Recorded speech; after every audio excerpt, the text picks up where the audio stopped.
اجالا شان رمضان، شان رمضان، شان رمضان، شان رمضان، شان رمضان۔ جی خوش آمدید ناظرین، خیر مقدم ہے آپ کا۔ آج وقت کی اہمیت پہ بات کریں گے بزم علماء میں، اور وقت کی اہمیت اتنی بڑھ چکی ہے کہ وقت بہت کم ہو چکا ہے ہمارے ان سیگمنٹس کا، اور ہمیں جو ہے بہت مختصر وقت کے اندر وقت کی اہمیت پر بات کرنی ہے۔ اور ہمارے ساتھ ملک پاکستانی نہیں بلکہ عالم اسلام کے گلوبلی ریکگنائزڈ اسکالرز آف اسلام موجود ہیں، جن میں مفتی محمد سہیل رضا امجدی صاحب، مفتی حسن نوید نیازی صاحب، علامہ حافظ احمد رضا یوسف ہمارے مہمان ہیں۔ اللہ تعالیٰ آپ لوگ کی خدمات قبول فرمائے۔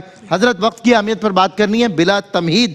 وقت کی اہمیت قرآن و حدیث کی روشنی میں ارشاد۔ بسم اللہ الرحمن الرحیم، صلی اللہ علیہ وآلہ واصحابہ وبارک وسلم۔ وقت کے لیے جو عام طور پر ورڈز یوز ہوتے ہیں وہ ساعت بھی ہے، اقتربت الساعہ، اسی طریقے سے دہر بھی، هل اتى علی الانسان حین من الدہر، اور وقت بھی یوز ہوتا ہے۔ اسی طریقے سے حین بھی یوز ہوا ہے، حین، وَلَكُمْ فِي الْأَرْضِ مُسْتَقَرٌّ وَمَتَاعٌ إِلَىٰ حِينٍ۔ اب وقت ہے کیا، اس میں اختلافات ہیں۔ فلاسفہ کے نزدیک وقت ایک اضافی شے کا نام ہے، ٹائم اس پیریڈ۔ پھر اس کے بعد نیوٹونین سائنس یا پھر آئنسٹائن کے نزدیک یہ تھا کہ واقعات کے درمیانی عرصے کو وقت کہا جاتا ہے، اور یہ بھی کہتے ہیں کہ پیدائش سے لے کر موت تک جو ہے وہ وقت ہے۔ جدید سائنس اسے مسترد کرتی ہے، وہ کہتے ہیں کہ وقت اور جگہ ایک ہی سکے کے دو رخ ہیں۔ قرآن کریم میں جہاں پر بھی صیغہ یوز ہوا ہے نا، تو وقت اور جگہ کے لیے ایک ہی صیغہ یوز ہوا ہے۔ مثال کے طور پر منزل، اترنے کی جگہ، اترنے کا وقت، مسجد، سجدے کی جگہ، سجدے کا وقت۔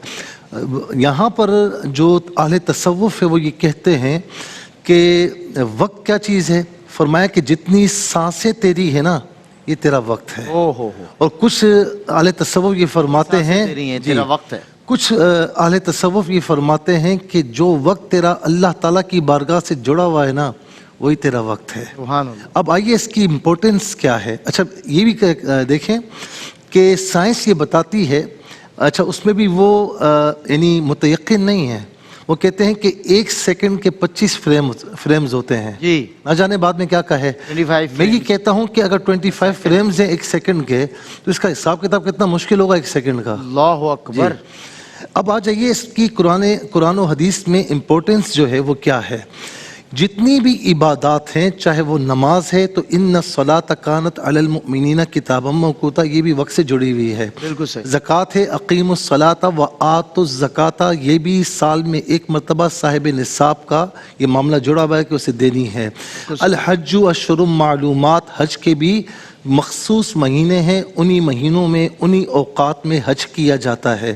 ماہ رمضان بھی مخصوص مہینہ ہے، سال میں ایک مرتبہ آتا ہے، اور پھر ایک ہی مرتبہ پورے مہینے میں رمضان کے روزے رکھنا ہر ایک کے لیے فرض قرار دیا گیا، جو عاقل بالغ ہیں، جو بیمار نہیں ہیں، جو ہے وہ سفر شرعی میں یعنی مسافر شرعی نہیں ہیں۔ اسی طریقے سے آپ دیکھیں کہ امام غزالی رحمۃ اللہ تعالی علیہ کیا فرماتے ہیں کہ وقت کو اپنا غلام بنا لے، ورنہ وقت تجھے اپنا غلام بنا لے گا۔ اور حضرت مولا علی المرتضی رضی اللہ تعالیٰ عنہ فرماتے ہیں کہ وقت تلوار ہے، اسے کاٹ، اللہ اکبر، اچھے طریقے سے کاٹ، ورنہ یہ تجھے کاٹ کے رکھ دے گا۔ کیا بات ہے، وقت کو اپنا غلام بنا لے ورنہ یہ تجھے اپنا غلام بنا لے گا۔ اور وقت ایک تلوار ہے۔ جی حدیث پاک میں جو حضور نبی کریم علیہ السلام نے فرمایا نا کہ کچھ سوالات سے پہلے تمہاری چھوٹ نہیں ہوگی، اس میں کیا ہے، جوانی کیسے گزاری، فرصت کے لمحات کیسے خرچ کیے، فرصت کو موقع غنیمت بار بار احادیث کریمہ میں فرمایا گیا۔ فرصت سے مراد کیا ہے، آپ کا وقت ہے کہ اسے نیک کاموں میں گزاریے۔ کیا بات ہے۔ مفتی حسن نوید نیازی صاحب، جو حضرت نے بات کی، حضرت مولا علی کرم اللہ وجہہ الکریم کا تلوار والی بات کی، اور اس سے قبل آپ نے غلام والی بات کی کہ وقت تمہارا غلام ہے، تم وقت کے غلام ہو، تو مجھے بتائیے اسی پر کچھ روشنی ڈالیں نا کہ وقت ہمارا غلام ہے یا ہم وقت کے غلام ہیں؟ بسم اللہ الرحمن الرحیم صلی اللہ علیہ حبیب محمد وعلی آلہ وصحبہ بارک وسلم. جی بالکل، جو وقت کی قدر کرتا ہے اسے اللہ کی رضا والے کاموں میں گزارتا ہے اور اس میں حقوق اللہ اور حقوق العباد کو ادا کرتا ہے تو وقت اس کا غلام ہے. اور اگر کوئی وقت کو ضائع کرتا ہے، فضولیات میں ضائع کرتا ہے، اللہ کی رضا والے کاموں میں وقت کو خرچ نہیں کرتا، ٹائم سپینڈ نہیں کرتا، تو وہ وقت کا غلام ہے. اور اسے ہم نے روتے ہوئے ہی دیکھا ہے. عام طور پر جو لوگ اپنا وقت ضائع کرتے ہیں، فضولیات میں ضائع کرتے ہیں، وہ دنیا میں تو روتے ہی روتے ہیں، اور آخرت کے اندر بھی دیکھیں وہ فرمایا گیا نا کہ جنت میں اہل جنت کو کسی چیز کی حسرت نہیں ہوگی سوا اس ساتھ کے جو دنیا میں اللہ کے ذکر کے بغیر گزر گئی تھی. یعنی جنت میں بھی حسرت صرف ایک ہی چیز کی ہے کہ دنیا میں کوئی ساتھ کوئی وقت جو اللہ کے ذکر سے خالی گزرا تھا. وقت کی اتنی اہمیت ہے. امام شافعی رحمہ اللہ نے ارشاد فرمایا کہ میں نے صوفیاء کی صحبت سے دو باتیں ان کا فائدہ اٹھایا، استفادہ کیا. ان میں سے ایک بات آپ نے یہ فرمائی، پہلی بات کہ جو میں نے صوفیاء کی صحبت سے جس کا استفادہ کیا، جو سیکھا ہے، الوقت سیف فإن قطعتہ وإلا قطعک. وقت تلوار ہے، اگر تو اسے کاٹ لے تو بہت اچھے، ورنہ یہ تجھے کاٹ دے گا. اور حضور جان عالم صلی اللہ تعالی علیہ وآلہ وسلم نے ارشاد فرمایا، نعمتان مغبون فیہما کثیر من الناس الصحہ والفراغ. دو نعمتیں ایسی ہیں جس میں اکثر لوگ دھوکہ کھائے ہوئے ہیں، کثیر لوگ دھوکہ کھائے ہوئے ہیں. ایک صحت، دوسری فراغت. یعنی یہ جو فراغت ہے یہ وقت ہے نا، اس وقت کے بارے میں جو فرمایا گیا 5 چیزوں کو 5 سے پہلے غنیمت جانو، تو اس میں ایک بات یہ فرمائی تھی کہ جو ہے وہ اپنی مصروفیت سے پہلے جو ہے وہ فراغت کو غنیمت جانو. قرآن مجید فرقان حمید کو اٹھائیے، سورۃ العصر کے اندر کیا فرمایا، والعصر ان الانسان لفی خسر الا الذین آمنوا وعملوا الصالحات وتواصوا بالحق وتواصوا بالصبر. زمانے کی قسم اٹھا کر کیا فرمایا جا رہا ہے، سارے انسان خسارے میں سوا ان لوگوں کے جو ایمان لائے، نیک اعمال کیے، حق کی نصیحت کی اور صبر کی وصیت کی، ایک دوسرے کو تلقین کی، یعنی اپنے وقت کی قدر کی. تو وقت کی قدر کرنے والے ہیں وہ کامیاب ہیں، جو وقت کی قدر کرنے والے نہیں ہیں وہ سارے انسان خسارے میں. یہ قرآن بتا رہا ہے. بالکل صحیح آپ نے فرمایا.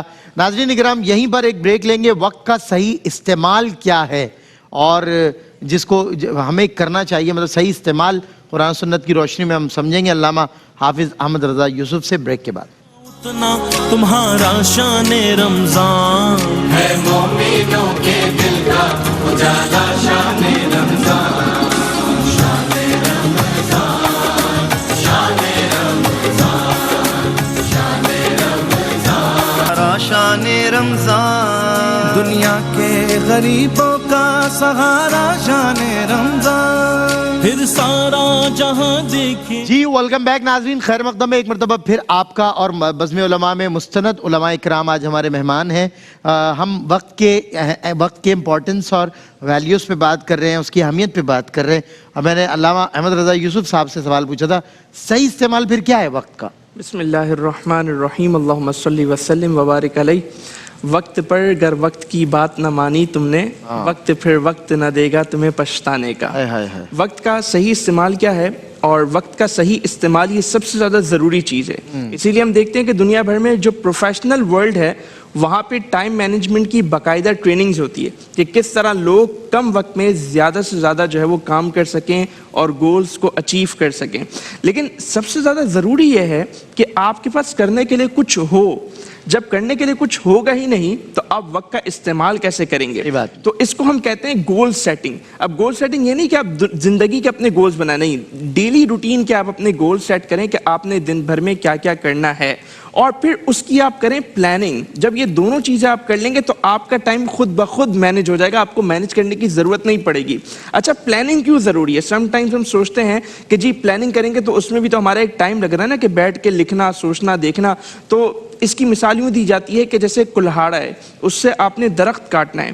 تو کلہاڑا تیز نہیں ہے تو درخت کاٹنے میں آپ کا وقت زیادہ لگے گا، لیکن اگر آپ نے کلہاڑے کو تیز کر لیا تو وہ درخت آپ کا بآسانی کٹ جائے گا. تو اسی لیے گول سیٹنگ اور پھر پلاننگ یہ بہت زیادہ ضروری ہے. اگر یہ دونوں چیزیں آپ کر لیں گے تو آپ کا وقت خود بخود جو ہے وہ مینج ہو جائے گا. پھر اس کے بعد وہ چیزیں جو آپ کو ڈسٹریکٹ کرتی ہیں، اسپیشلی آج کے دور میں جو سوشل میڈیا ہے، کہ جب آپ موبائل اٹھاتے ہیں ایک ریل جب آپ دیکھتے ہیں تو پھر آپ اسکرول کرتے ہی چلے جاتے ہیں، تو یہ چیز بہت زیادہ ڈسٹریکشن کا باعث ہے. تو اس پہ آپ نے اپنے آپ کو جو ہے وہ کنٹرول کرنا ہے کہ کس طرح اس کو آپ کر سکتے ہیں. اور ایک اور چیز یہ ہو سکتی ہے وقت کا صحیح استعمال آپ اس اس طرح بھی کر سکتے ہیں کہ جس فیلڈ میں آپ کام کرتے ہیں، جو بھی آپ کام کرتے ہیں، اس میں آپ اپنے بڑوں سے ضرور مشورہ لیں، کیونکہ جو کام آپ 1 گھنٹے میں کرتے ہوں گے ان کے مشورے سے ہو سکتا ہے وہ کام آپ آدھے گھنٹے میں یا 15 منٹ میں آپ جو ہے وہ کر سکیں۔ تو یہ کچھ ٹپس ہیں کہ جس سے آپ وقت کا صحیح استعمال کر سکیں۔ بالکل ٹھیک، ہمارے کچھ بزرگ ایسے ہوتے ہیں جو بڑے متاثر کرتے ہیں انسان کو، ان کی شخصیت ایسی ہوتی ہے، جیسے حضرت صاحب کی والد گرامی ہیں، بڑا ان سے متاثر ہوں کہ مشورہ لینے کو، بات کرنے کو دل کرتا ہے۔ آپ نے بڑی اچھی بات کی حضرت، وقت کی قدر نہ کرنے والا ناکام و نامراد ہوتا ہے، آپ کیسے دیکھتے ہیں اس ضمن میں؟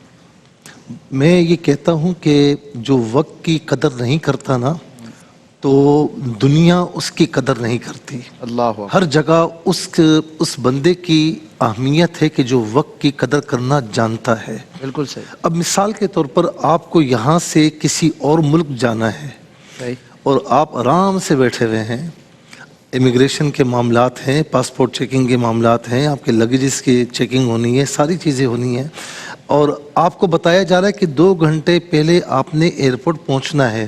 آپ پہنچیں گے 1 یا پونا گھنٹہ پہلے، تو کیسے معاملہ ہوگا؟ پھر آپ چیختے رہیں کہ میرا ٹکٹ ضائع ہو گیا، میرے پیسے ضائع ہو گئے، کوئی نہیں سنے، کوئی فائدہ نہیں ہے۔ بالکل صحیح، ٹھیک ہے نا؟ اور ایسا ہوتا ہے، ہوتا ہے۔ اسی طریقے سے بچوں کی تربیت کے حوالے سے کہ جب بچے چھوٹے ہیں تو یہ گیلی لکڑی کی مانند ہیں، جس طرح جہاں چاہو گے موڑ لو گے، جس طرح چاہو گے تربیت کر لو گے۔ ہمیں تربیت کا ہوش آتا ہے جب وہ ٹین ایجر ہو جاتے ہیں، 15 سے 20 سال کے ہو جاتے ہیں، پھر ہمیں ہوش آتا ہے۔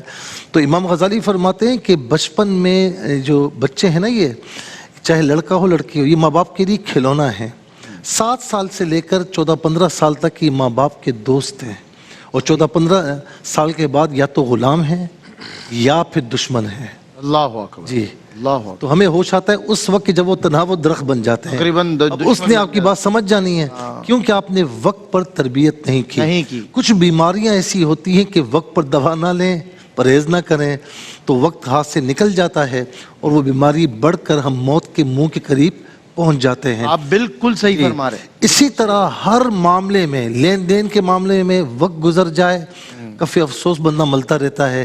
میں یہ کہتا ہوں کہ یہ دنیا میں جو وقت ہمیں دیا گیا ہے نا، ہم اس کو اللہ تعالیٰ اور اس کے رسول صلی اللہ علیہ وسلم کی بارگاہ میں خرچ کریں، ان کے کاموں میں خرچ کریں، کیونکہ مرنے کے بعد آپ کہو گے کہ ربی لولا اخرتنی الی اجل قریب، تھوڑا سا آگے بڑھا دینا معاملہ، فاصدق واکم من الصالحین، صدقہ بھی دوں گا، اچھے کام بھی کروں گا۔ رب تعالیٰ فرماتا ہے کہ اس وقت لن یؤخر اللہ نفسا اذا جاء اجلها، جب موت کا وقت آ پہنچے گا، ایک لمحہ بھی آگے پیچھے نہیں ہوگا۔ کیوں بار بار، میں نے پہلے بھی حدیث پاک پڑھی کہ فرصت کے لمحات کو مشغولیت سے پہلے غنیمت جانو، کیوں فرمایا گیا بار بار کیوں زور دیا گیا کہ روز قیامت اس کے بارے میں سوال ہوگا؟ کیوں کہ اپنے وقت کہاں پر خرچ کیا ہے، جوانی کہاں گزاری ہے، مال کیسے آیا، کیسے آپ نے خرچ کیا، کیا معاملات کیے، یہ ساری چیزیں ایک چیز ہم سے پوچھی جائے گی۔ تو بہتر یہ ہے کہ اللہ تعالیٰ اس کے رسول کے احکامات کے مطابق گزاریں۔ ہم کہیں پر بھی ہیں جہاں صدائے ربی آ جائے، تو میرے نبی علیہ الصلوۃ والسلام کی حالت، ام المؤمنین سیدہ عائشہ فرماتی ہیں کہ ہم بیٹھے ہوئے ہوتے، اذان کی آواز آتی، ایسے ہو جاتے جیسے ہمارے لیے اجنبی ہیں۔ اللہ اکبر اللہ اکبر۔ کالر ہیں ہمارے ساتھ، ان کو شامل کرنا۔ اچھا چلیں، ہم ایک بریک لے رہے ہیں ناظرین، یہاں پہ آپ ہمیں کال کیجئے، سوالات کیجئے۔ مفتی محمد سہیل رضا امجدی صاحب آپ کے شرعی اور فقہی سوالات انشاءاللہ نوٹ فرما لیں گے، اور آنے والے سیگمنٹ یعنی مسائل اور ان کا حل، اس میں آپ کے جوابات بھی ملیں گے۔ ابھی آپ بریک میں ہمیں کال کیجئے، سوال کیجئے، اگلے سیگمنٹ میں بھی کر سکتے ہیں، علماء کرام سے گفتگو بھی ہوگی اور آپ کی لائیو ٹیلی فون کال سے سوالات بھی لیں گے۔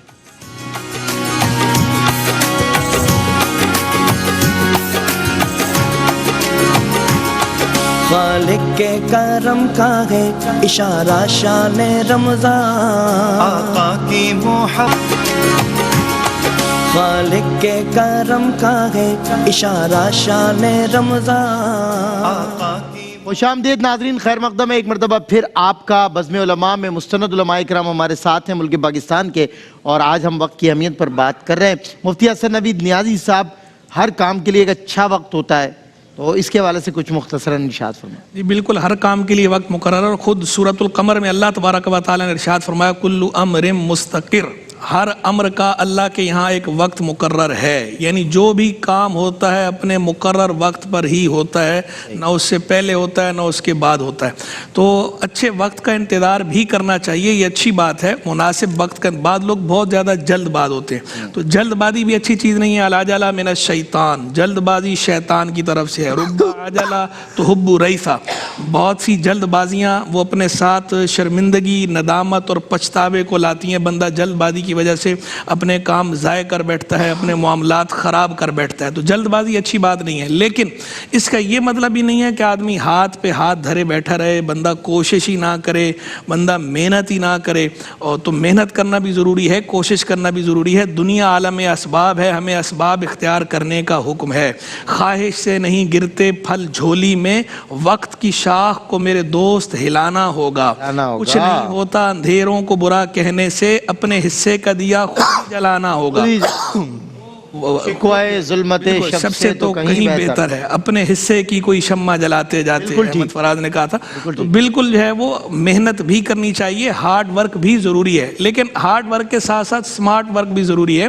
بہت سے لوگ جو ہے وہ محنت تو بہت کر رہے ہوتے ہیں، لیکن ان کی جو محنت ہے وہ درست سمت میں نہیں ہوتی، اس کی ڈائریکشن صحیح نہیں ہوتی، اس کی ٹائمنگ صحیح نہیں ہوتی، جس کی وجہ سے وہ مطلوبہ نتائج حاصل نہیں کر پا رہے ہوتے. تو ہارڈ ورک سے زیادہ سمارٹ ورک کی اہمیت ہے. یعنی یہ سمجھیں کہ ہم نے کس سمت میں کس انداز پر کام کرنا ہے، تو کم وقت میں ہم زیادہ فوائد حاصل کر سکتے ہیں. جائز فوائد کی بات ہو رہی ہے اور مثبت فوائد کی بات ہو رہی ہے، منفی فائدوں کی بات نہیں ہو رہی. حلال حرام کا تو بہرحال امتیاز ملوز رکھا ہی جائے گا، اس کی تمیز ملوز رکھتے ہوئے بات ہو رہی ہے. اور باقی جب بندے نے اپنی طرف سے کوشش پوری کر لی ہے، ہارڈ ورک بھی کیا، سمارٹ ورک بھی کیا، اور نتائج اگر حاصل نہیں ہو رہے تو پھر دل برداشتہ نہیں ہونا چاہیے. اللہ سے حسن ظن رکھنا چاہیے اور دعا مانگنی چاہیے. ہمارا کام ہے کوشش کرنا، اللہ کا کام ہے اسے پایہ تکمیل تک پہنچانا. السعی منی والاتمام من اللہ، کوشش میری طرف سے ہے، پایہ تکمیل تک پہنچانا اللہ کی طرف سے ہے. اے رضا، ہر کام کا ایک وقت ہے، دل کو بھی آرام ہو ہی جائے گا. کیا بات ہے، ماشاءاللہ. کامیاب لوگوں کی کو یہ جو وقت کی امپورٹنس ہے، اس کو کامیاب لوگوں میں آپ کیسے دیکھتے ہیں؟ بسم اللہ الرحمن الرحیم. ایک مختصر سا میں واقعہ سنانا چاہوں گا. خلیفہ ہارون الرشید کے دربار میں ایک شخص حاضر ہوا اور اس نے کہا میں اپنی ایک اسکل دکھانا چاہتا ہوں. خلیفہ ہارون الرشید نے کہا ٹھیک ہے. اس نے کیا کیا، اس نے زمین پہ ایک سوئی کھڑی کی اور وہ دور گیا اور اس نے سوئی لے کر دور سے سوئی پھینکی اور وہ جو زمین پہ کھڑی ہوئی سوئی تھی اس کے ناکے سے وہ سوئی گزار دی اور 10 سوئیاں اس نے اسی طرح گزاری. یعنی یہ کرتب اس نے دکھایا، اپنی اسکل اس نے دکھائی. خلیفہ ہارون الرشید اور پورا دربار بڑا جو ہے وہ حیران ہوا اور امپریس بھی ہوا. خلیفہ نے کہا کہ اس کو 10 درہم جو ہے وہ انعام میں دیے جائیں اور اس کو 10 کوڑے بھی لگائے جائیں. اب لوگ حیران کہ یہ کیا معاملہ ہے. خلیفہ نے کہا کہ 10 درہم اس لیے، 10 درہم اس لیے کہ اس نے جو کرتب دکھایا وہ بڑا شاندار تھا، لیکن 10 کوڑے اس لیے کہ اس نے اپنا وقت اس قدر جو ہے وہ بیکار کام میں لگا دیا. تو وقت کو ایسے کاموں میں لگانا ہے جو پروڈکٹیو کام ہو. اگر فور ایگزامپل آج کے ماڈرن ورلڈ کو میں دیکھوں تو ہمارے یہاں ایک شعبہ ہے وہ بڑا گرو کر رہا ہے، وہ ہے گیمنگ انڈسٹری. اب وہ ایک ایسا شعبہ ہے کہ جس میں نہ خلق خدا کا کوئی فائدہ ہے نہ آخرت کو کوئی فائدہ ہے. تو وقت کا صحیح استعمال، اور کامیاب لوگوں نے وقت کو کیسے استعمال کیا، پروڈکٹیو کاموں میں یوز کر کے. تو ہمیں بھی پروڈکٹیو کاموں میں وقت کو استعمال کرنا چاہیے. بہت خوب حافظ صاحب. جی کالر کو شامل کریں. السلام علیکم. وعلیکم السلام. جی کیا سوال ہے آپ کا؟ میرا سوال یہ ہے کہ مفتی صاحب سے کہ ہم جو فطرانہ ادا کرتے ہیں، جی جی، وہ فطرانہ ہم کسی رشتہ دار کو یا کوئی ایسا انسان جو معذور ہو اس کو دے سکتے ہیں، حالانکہ یہ نہ ہو کہ وہ امیر ہے، وہ امیر گھر سے تعلق کرتا ہو لیکن ہو معذور، تو ہم کیا اس سے فطرانہ ادا امیر ہو؟ نہیں، آپ کیا کہہ رہی ہیں کہ جو امیر ہو؟ یہ بات سمجھ میں. جی بھائی یا اس کے جو بھائی ہیں، ماں باپ ہوں وہ امیر ہوں لیکن ہو معذور. اچھا، بھائی اور ماں باپ اس کے امیر ہیں، وہ خود معذور ہے اور مستحق بھی ہے، آپ یہ کہہ رہی ہیں؟ جی جی، تو اس کو فطرانہ ادا کر. ٹھیک ہے ٹھیک ہے، انشاءاللہ بالکل آپ کو بتائیں گے.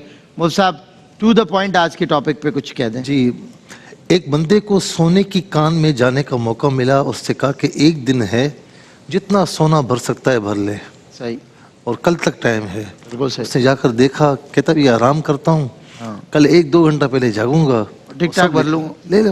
بہت سوتا رہ گیا. آگے نکلی. آخر میں پھر اس کو اٹھا کر باہر لے جایا گیا. کیا وقت ختم ہو گیا ہے. اللہ. تو یہ ہم جو یہاں پر ہے نا، دنیا میں یہ آخرت کی کھیتی ہے. بالکل صحیح. تو یہاں پر چھوٹی سے چھوٹی نیکی بھی ضائع نہ کریں, اس نیکی کو بجا لائیں.